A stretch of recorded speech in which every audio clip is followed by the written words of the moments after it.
guys, welcome to a video that is long overdue from Blackfyre Productions. I haven't quite been active with the holiday season and a few work-related items as I should have been in some of my video recordings and battle reports and whatnot. But today I have brought you a video from the Ontario Strategy Battle Game League. It's going to be the brief recap of 2015, as well as a tournament review of the Acorn of Appleby, hosted by Timothy Cole of Appleby Village Games Workshop, as well as what is going to be coming from the OSBGL in 2016. So with that said, we've had a year to get ourselves situated as a league and sort of get ourselves ready, and it's been quite busy. So from the OSBGL, we had our first league tournament back February 2015. So it was the first one ran by Evan, and then we had quite a good turnout. And so we started continuing the tournaments each month, basically, all the way up till December. And so we had 11 total tournaments, like I said, one each month, as well as other social get-togethers and gettings and things like that. And games and things like that. We are all over people are all located all over Ontario. So like some people are driving to these tournaments like a good 3-4 hours. So you have people that are closer to, like, say, Ottawa or in Ottawa that have driven from there all the way over to Hamilton or even further west to get these tournaments. And so like we have a committed group of people that have dedicated time to actually get to these tournaments, and thank you to everybody there that has turned out to these tournaments to help the league grow. So with that being said, we have had, like I said, 11 tournaments, one of which has had international attendees, which was the grand tournament held in December. First tournament that we held was the Fog and Barrie Down, so it was in Barrie, Ontario, and you guys can correct me if I'm wrong, if any of you guys from Ontario are watching and actually attended the tournament. I think there was like 14, 15 people. Either way, it was very well ran, and it continued from there. Onwards though from that, we had like a doubles tournament, I believe. We had a all-mounted tournament, and we started to sort of experiment with how we were gonna run the tournament and how many points. And we sort of have a style now starting to be streamlined and laid out by our administration, the league administration, which I'll get into those guys and introduce those guys later. But let's get into the tournament review. So we just had a tournament, again held by Timothy Cole, the manager of the Appleby Village Games Workshop in Burlington, Ontario. And so he set up the tournament. It cost absolutely nothing to get into. It was just our league opener for 2016. It was free to the first 18 people that wanted to be in attendance. I was one of the 18, and so I'm just going to do a quick overview of what it is. So what it was, we had 3 rounds of combat, or 3 rounds in this tournament. The armies consisted of 400 points. You had to have a minimum 4 models. Again, minimum 3 colors painted onto the models, fully based as well. And we saw a variety of different armies. So we saw a few goblins, Angmar. I was playing Umbar, a lot of Corsairs. There were some elves, there was some Gondor. There's a variety of different tournaments. And I thought personally, when I was getting ready for this tournament, that it was going to be like a fluffy tournament, it was going to be a lot of infantry and not so many high point valued models. But when I got there and I started seeing some of the lists that people were bringing, I was just like, holy, you guys are putting in, a Witch King on Fellbeast into your list. And like, they've done quite well with what they were doing and throwing their armies together. So with that said, we have had 3 rounds. There's technically a 4th because there was a tie for first place. The tie for first place was between Chris O'Reilly and Joseph Hanlon. And so with that being said, their 4th round was just the first to break was the loser. So overall, the victor out of that was Chris O'Reilly. So he took home first place for the tournament, or the first league tournament of 2016. And his army was the Witch King on Fell Beast, which had 3 might, 11 will, 12 or 2 fate, I believe. He was leading 6 Moran and Orc with shield and spear, then 6 black Numenorians. So those guys were up front. I did have a chance to fight his list. So he ran the black Numenorians up front, and then the spear sport in behind, causing the terror if I wanted to charge them. Which with the Umbar and the Corsair Umbars and that, or Corsairs of Umbar, sorry, they didn't have a big chance and beating those guys with their terror and stuff like that, and charging was drastically bad. The second warband that he had actually was Beardor. He actually used that as his leader due to one of the scenarios, which I'll get into in a second. So with him was a couple of orcs with shield, a couple of regular orcs with bow and spear, and then just one with a spear. So he ended up taking, Chris ended up taking first place in our tournament. He went home with the little trophy that Tim actually designed and painted up and did, and as well as a plaque. With this tournament, there wasn't any like models given out or anything like that. It was just prestige of being the winner for the first league tournament in 2016. So congratulations to Chris for his win at this tournament. I think this actually is Chris's first tournament win of both league seasons so far, or both seasons for the league, so far. Though his attendance has been perfect, so that sort of has made up for it in his standings last year. Best painted was going to Tony Russo. He had a Gondor army, which I'll be showing you pictures later on here. Very well done. How we do our best painted is everybody gets ballots, and during a dedicated time they go around, everybody has their army on display, and they just pick what they feel is the best painted army. And so it could be, say not just best painted, but it could be like best design, is there a display piece with it, is there a display board, the color scheme, whatever they feel is the best sort of army. It could be even for fluffy purposes. From there, we had another winner, which was Jordan. He took home the Most Sportsman award. So basically what that was is after each round of the combat, we would from a score of 1 to 5, we would rate our opponent and how how much sportsmanship he had. And so then the total, that would be total up at the end of the day. And the winner again was Jordan. So congrats to you guys as well, both Tony and Jordan. So a little bit more about the tournament. Again, there's 3 rounds, 400 points. I only played 3 different games or matches, or scenarios, sorry. So we did a season strike. I can't remember where Tim said he got that mission from, or that scenario.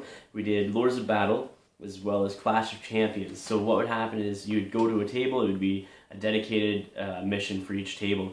And so I know there was a 4th mission, and anybody again that has or attended this tournament, please comment below, let me know what the 4th mission was, because I never ended up playing it. But yeah, you would be assigned to the tables. Tables were 2 feet by 4 feet. Again, just because of the size of the store, we could only do so much, or Tim could only do so much with the tables. Overall, I think the tournament was very well ran for Tim's first tournament that he has ran within our league. Everybody enjoyed themselves. We all had fun. There wasn't a complaint that I heard that day. And then afterwards, everybody went out, where the majority of attendees went out and had wings and beer. So it was a good social event even afterwards.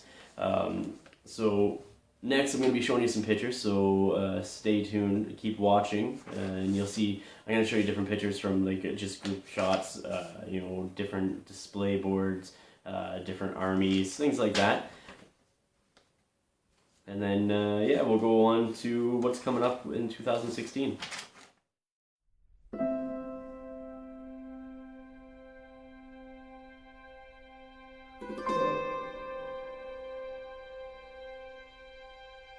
I saw the light fade from the sky. On the wind I heard a sigh. as the snowflakes cover my fallen brothers, I will say this last goodbye. Night is now falling, so ends this day. The road is now calling, and I must away over hill and under tree, through lands where never light is shone, by silver streams that run down to the sea. Under cloud, beneath the stars, over snow on winter's morn, I turn at last to paths that lead home. And oh, where the road then takes me, I cannot tell. We came all this way, but now comes the day to bid you farewell. Many places I have been, many sorrows I have seen, but I don't regret, nor will I forget all who took that road with me. Night is now falling, so ends this day. The road is now calling, and I must away over hill and under tree, through lands where never light is shone, by silver streams that run down to the sea. To these memories I will hold, with your blessing I will go, to turn at last to paths that lead home.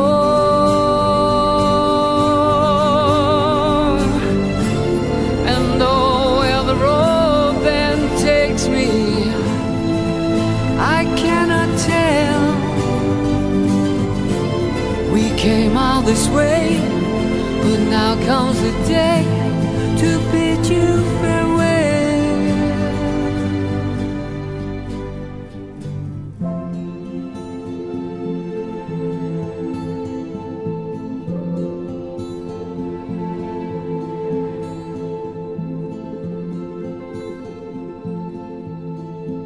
I bid you all a very fond farewell. Well, I hope you guys enjoyed the pictures. That's just some of the many pictures that were taken during the tournament that Tim held, the Acorn of Appleby. So that brings us to our first league event, 2016, OSGBL league event, 2016. But there's much more. So originally we had 3 admins, and those guys were busy all year last year, trying to get events together, get-togethers, things along those lines, and get the foundation for a league organized. Well, this year they're actually introducing 2 more administration positions. One of which is the treasurer, which happens to be Andrew Brock. He just received that position beginning of this year. And so congratulations, Andrew Brock. Some of the other administration positions is the league commissioner, which is Evan, the resource coordinator, which is Dawn, and then the community relations coordinator, which is Jordan, also the one who won the best sportsman. So it sort of goes hand in hand. He's a pretty good guy to play. Always had a good game against him. So those are the positions that they have. But currently, they're also doing a vote for a media coordinator. So that's going to be somebody that's doing something like this, like videos for the league, photography for the events, as well as trying to make our league more public and get the awareness out there to everybody. So those are the coordinators. There's lots of things that they're going to be doing. So again, I think we have a tournament planned each month up to November this year, and then December is going to be a get together, like a Christmas party or something with everybody. And I'm not sure exactly how that's going to be laid out, but that's going to be coming soon, or more information will be coming soon. On top of that, 2016 brings two further events that I know us Ontario residents are going to be attending, and so one of those are the Nova Open. So that's already in discussion on our group and within our league as to how many people we can get together and get going down there. I know myself, Sam, and his brother, we all went down to the Nova Open in Arlington last year. We had a great time. We came back, shared those stories with everybody, through talking with them and we're tried raising the interest for this year. So I know this year it seems like there's going to be a few more people coming down than just us three. From there, I believe there's even more people from other international communities. I'm not sure if the GBHL guys are coming back down, but Devin did a great job. Devin and the rest of his crew did a great job at hosting that event. And I would like to see the turnout be the same size, if not bigger. I know myself, I'm going to be striving to get down there, get some videos shot and some footage for everybody, as well as pictures and that. And then there's going to be another international event that we're going to be attending to, which some of you are already aware of, which is Articon International, hosted by James of GBHL. So we're discussing that, and I know there's 3 of us for sure that are going, potentially 4 or 5, based on if they can get the time off, if not a few more. And so I know we're going to take the trip over to England. We're going to go there with our models. We're going to have a great weekend. So there's going to be more information for that to come. But we are planning on attending that event because, I think we need, as, hobbyists, we need to get together more often and sort of cement that this is a game that is still well loved and well played in the international community. It's great seeing that GW has the specialist games coming out, and so we want to make sure that we continue to get the support that we deserve with our game of choice. So that's what's coming up for 2016. Thanks for watching, guys. Stay tuned. We'll have more videos very soon, and happy hobbiting.